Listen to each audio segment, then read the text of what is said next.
Now coming back to the point of coordinate transformation of Cartesian to spherical. Now we can see that in Cartesian to spherical coordinate system, the rule is r is equal to root over x square plus y square plus z square, and theta is equal to tan inverse root over x square plus y square divided by z, and phi is equal to y by x. These two things are the transformation rules that you can, if you know x, y, and z, just like if it is a coordinate of 3 to -1, you can put this value from here to there and you will find out r. And r theta phi means that is a spherical coordinate system. That means in sphere there are two angular positions and one radius. R theta is the inclination to the jet, that how much it is inclined to it, and phi is from x to the point of r. So that is the thing. So you can find out r theta phi from here, and if you want to, if you know r theta and phi, just like this 4, that is radius of the sphere, theta is 30 degree, and if a phi is 180 degree. So if you just put this value from here to these kind of things, you can easily find x, y, and z from the coordinate transformation. Now we will go through to the coordinate transformation of Cartesian to cylindrical. Here you can see that in Cartesian to cylindrical, we know cylindrical coordinate system is rho phi and z. That means if we just think of a cylinder, so we can easily understand this rho phi and z. It is z is from here to these distance is z, and rho is from the if it's a cylinder, so there is two circular part. Okay, the upper circular side and lower circular side. This circle has a point and a radius. This radius is known as rho. That is known as rho here. And if we just make it to a coordinate system problem, so that will be a rho.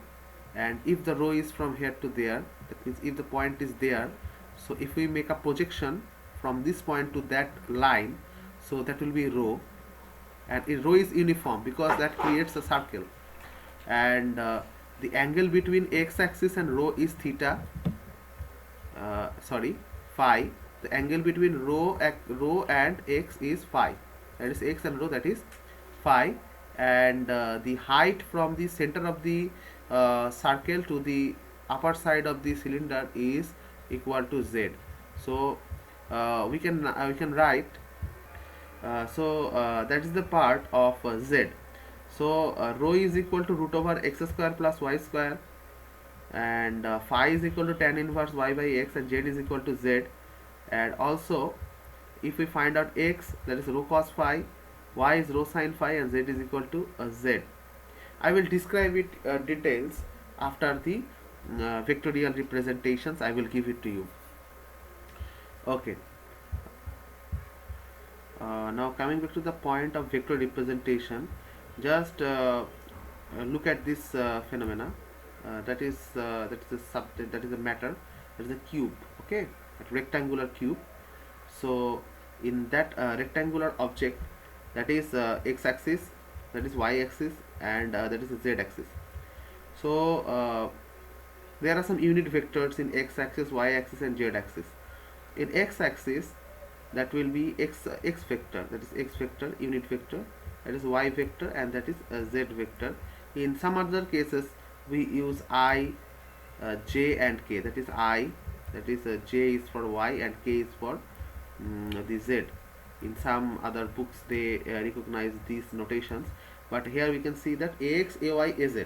Okay, these vectors are also known as the coefficient of the x axis, y axis, and z axis. So a unit vector is along a vector is a vector whose magnitude is unity.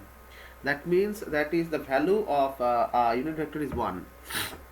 How you could find out unit vector? If you divide a vector to its value, you can find out the unit vector out of it. So unit vector properties are like this: if all are the dot products are 1, all are the dot products are of different unit vector is equal to 0.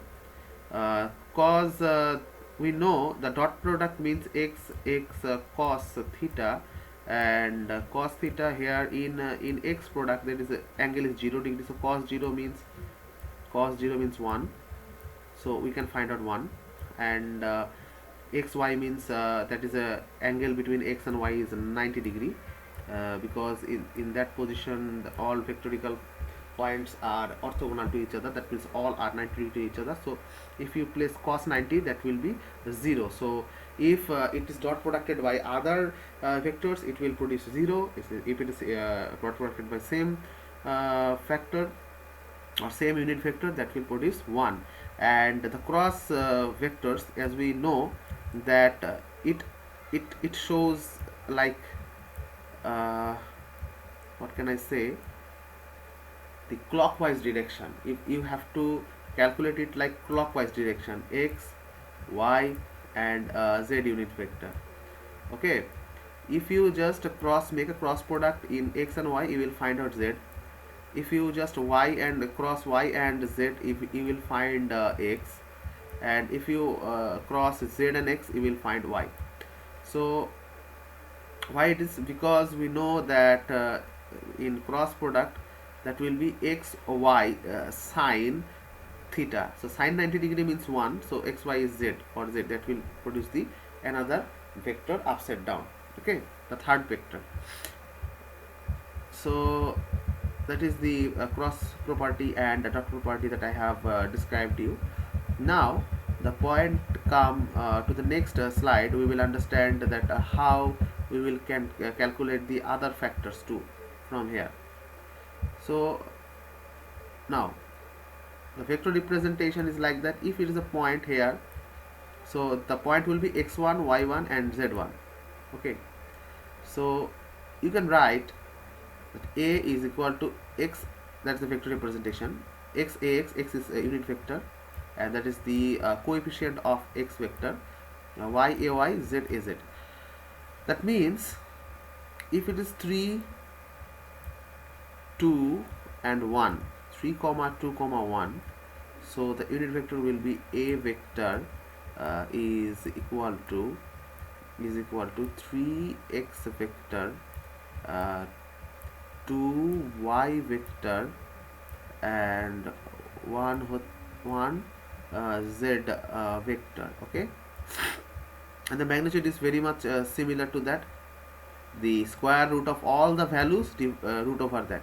Okay, so that will be root over, if we find out the value, 3 square, 2 square, and the coefficient 1 is 1 square. Okay, then you can find out the value of the vector. Okay, value of the vector. Now the position vector. What is the position vector? The position vector is very easy to find out. That is the position vector, 3x, 2y, 1z.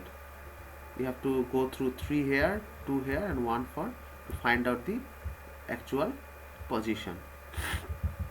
Now that is the vector representation, that how we could calculate in vector representation. In next lecture I will describe you a lot about the calculations in vector representations.